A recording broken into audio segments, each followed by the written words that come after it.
Good afternoon. I hope everybody is doing well today.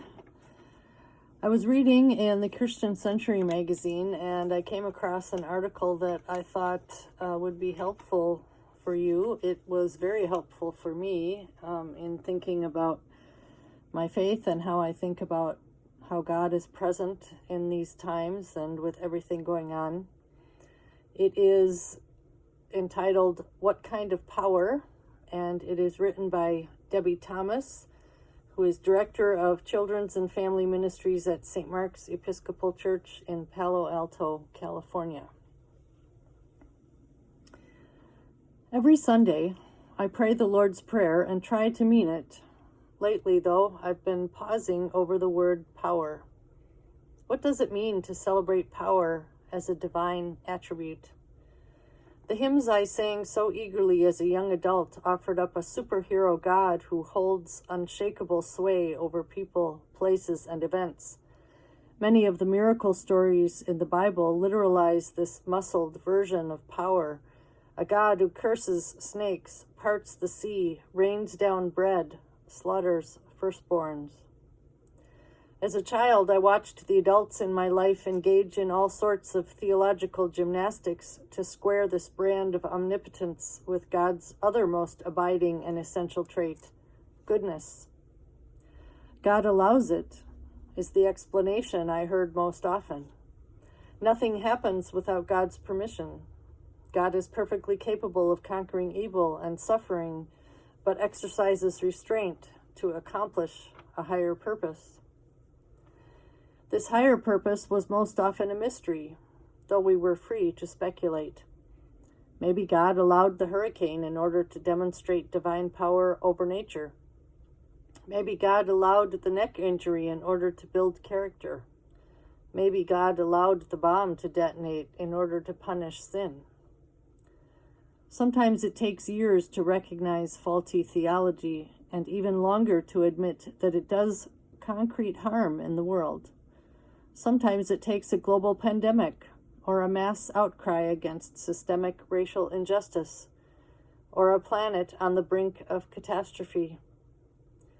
This is a complicated moment in our cultural history, one that calls the very nature and morality of power into question. We in the church are not exempt from this reckoning. If anything, we should be leading the charge. In so many arenas of our common life, we are witnessing egregious abuses of power. They deny dignity to the poor and kill on the basis of skin color. They use sex to control others.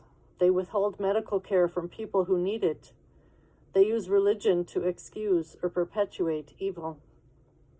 In such a context, what does it mean to serve an all-powerful God? Is it possible, given the ignoble versions of power we're witnessing all around us, to rethink our proclamations of divine omnipotence? So often in our human context, power means getting our way, having control over others.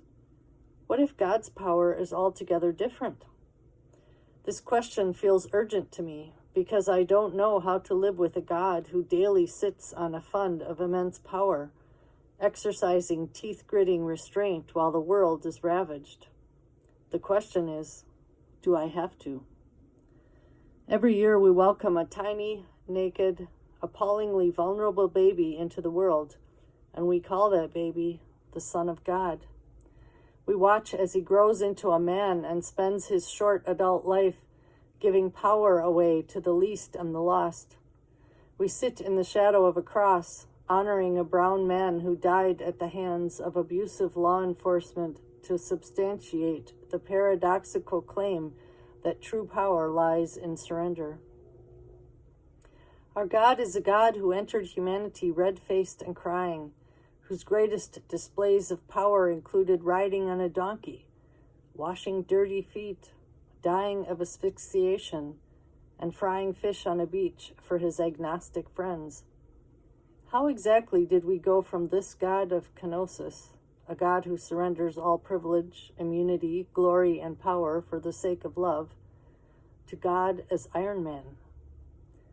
Maybe the fantasies of earth-shattering power we impose on God are just that, our own own fantasies. Perhaps an all-powerful God helps us excuse our own passivity and complacency. Why bother getting involved in the world's sorrows when everything that happens is God's will? Why lean into our own creativity? Why respond to our own deep longings for justice when an omnipotent God will take care of everything by and by? Why relate to God as someone who longs to be loved, desired, explored, and enjoyed for God's own sake when we can relate to Superman instead? The truth is, a God who wields power as human beings typically do is ugly and sinister. What I need is for God to be powerful enough to remain present in the face of horror, to be Emmanuel, God with me. I need a God strong enough to place God's self squarely in the hot center of the world's pain, not as one who remains safely anesthetized, but as one who knows the terrors of vulnerability, uncertainty, and disappointment from the inside out. The longer I live in the world and the more I see of its suffering, the more in awe I am that the God we see in Christ has the power to remain present in the midst of so much brokenness. I certainly can't do it. Every time I read the news, I am felled, numb, curled inward, and ready to run. What kind of omnipotence is this that enables our God to hold all of the world's brutality, agony, and sorrow without folding into cynicism or despair? What kind of power fuels such amazing stamina, such risky hope, such healing, life-giving empathy? I can't pretend to know. All I know is that this is a power I can live with. It's a power that accompanies, holds, sustains, and suffers. It's an almighty power that makes possible the laying down of one's life for love. All hail this power. Something to think about as we continue in these unprecedented days.